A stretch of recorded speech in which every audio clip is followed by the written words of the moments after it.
Aric stood at the precipice of destiny. Eldoria, his homeland, was shrouded in darkness. A malevolent force, Morzan the Shadow King, held sway. Morzan's reign was one of tyranny and oppression, particularly for women. Aric, with a heavy heart, felt the weight of his destiny. He was chosen, the prophecy foretold, to break Morzan's grip and liberate the land. Aric was not a warrior by nature. He was a scholar, a poet, a lover of beauty. But injustice had a way of igniting even the gentlest souls. He had witnessed firsthand the cruelty inflicted upon innocent women. Their cries for help echoed in his ears, a constant reminder of his purpose. Aric vowed to fight for their freedom, for their dignity, for their very lives. His journey would be perilous. Morzan's forces were vast and ruthless. Aric knew he couldn't confront this evil alone. With a determined glint in his eyes, he set off towards the Oracle of Whispering Pines, seeking her ancient wisdom. The Oracle of Whispering Pines resided within a grove of ancient trees. Their gnarled branches, twisted by centuries of wind and weather, seemed to whisper secrets to the heavens. Aric approached with reverence, his heart pounding in his chest. He had heard tales of the Oracle's wisdom, of her ability to see through time and destiny. The Oracle was an ethereal being, her voice a melodious whisper that seemed to emanate from the trees themselves. She spoke of Aric's destiny, of the trials he would face and the allies he would find. Her words were cryptic yet powerful, filled with a sense of urgency and hope. The path ahead is fraught with peril, she warned, her voice echoing through the grove. But you are not alone. Seek the daughters of Eldoria, for they hold the key to Morzan's downfall. He left the grove with a renewed sense of purpose, his heart filled with both trepidation and determination. The Oracle's words echoed in his mind, guiding him towards his destiny. Aric's journey led him north, towards the towering peaks of the Iron-Tooth Mountains. The air grew colder with each step, and the once vibrant landscape gave way to jagged rocks and snow-covered slopes. A sense of foreboding settled over him as he ventured deeper into the mountain range. The Oracle's vision had shown him a glimpse of this place, a place of darkness and despair. He pressed onward, his resolve unwavering. He had to find the woman from the Oracle's vision, the woman with eyes like the summer sky. His heart ached for her, for the pain he knew she must be enduring. As he climbed higher, he began to hear rumors whispered on the wind. Tales of a fortress carved into the very heart of the mountain, a place of dread ruled by a creature of immense power. This, he knew, was Morzan's stronghold, and somewhere within its depths, the woman was being held captive. The ascent was treacherous. The path was narrow and winding, often disappearing entirely as if swallowed by the mountain itself. A fierce blizzard swept in, blanketing the landscape in a blinding white. Aric pressed on, his determination fueled by a growing sense of urgency. As he rounded a bend in the path, he heard a voice, beautiful and haunting, carried on the wind. It was a siren song, its melody both alluring and dangerous. He had heard tales of these creatures, their voices capable of ensnaring the hearts of men, luring them to their doom. Aric steeled himself against the enchantment, knowing that succumbing to its allure would mean certain death. Standing before Aric was a woman, her eyes as sharp as the mountain air. She wore crimson armor, the color of blood against the pristine snow. Her name was Lyra, and she was a warrior of the Crimson Guard, an order sworn to protect the innocent from the forces of darkness. She had been tracking the siren for weeks, drawn to its haunting melody. Lyra was a woman of few words, her movements swift and deadly.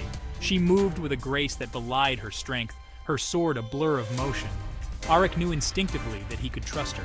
She had saved his life, and her eyes held a wisdom that spoke of countless battles fought and won. Lyra explained that the siren was a servant of Morzan, its song designed to lure unsuspecting travelers to their deaths. She had been tracking its movements, hoping to find its lair and silence its deadly melody. Aric, his head clearing from the siren's enchantment, offered his assistance. Lyra knew of Shadowfang Keep. She had lost many comrades to its impenetrable walls and the horrors that lurked within. She warned Aric of the dangers, of the creatures that guarded the fortress, and the traps that lay hidden within. "Morzan's power is great," she said, her voice grave. "But his reign of terror will end. We will find a way inside, together, Together, they devised a plan. They would use the cover of the blizzard to their advantage, scaling the treacherous cliffs that led to a hidden entrance on the fortress's eastern side. It was a perilous plan, but they had little choice. Time was of the essence, and the woman with the summer sky eyes was counting on them. As they made their way across the windswept landscape, Lyra taught Aric the art of silent movement, of blending with the shadows and becoming one with the wind. The hidden entrance led to a labyrinth of tunnels and passageways, dark and treacherous. The air was thick with the stench of decay, and the sound of dripping water echoed through the oppressive silence. Lyra, with her keen senses, led the way, her sword drawn. Aric followed close behind, his heart pounding in his chest. He could feel the darkness closing in, a palpable presence that seemed to whisper his name. They encountered few guards on their journey deeper into the fortress. Those they did encounter fell swiftly to Lyra's blade, their cries silenced before they could raise the alarm. As they ventured deeper into the heart of Shadowfang Keep, they began to hear a low, rhythmic humming. It grew louder with each step, vibrating through the stone floor and up into their very bones. Lyra paused, her hand raised, signaling for Aric to stop. "The heart of the mountain," she whispered, her voice barely audible above the hum. Before them stood a towering figure cloaked in shadows. Morzan, his eyes burning like embers in the darkness, fixed upon Aric. "So, the hero of Eldoria has come to challenge me," Morzan boomed, his voice echoing through the cavern. Aric drew his sword, its blade shimmering in the eerie light. He knew that this was a battle he could not win with brute force alone. He would have to rely on his wits, his courage, and the strength of his convictions. "Your reign of terror ends here, Morzan," Aric declared, his voice surprisingly steady. "Release your prisoners and surrender to the forces of justice."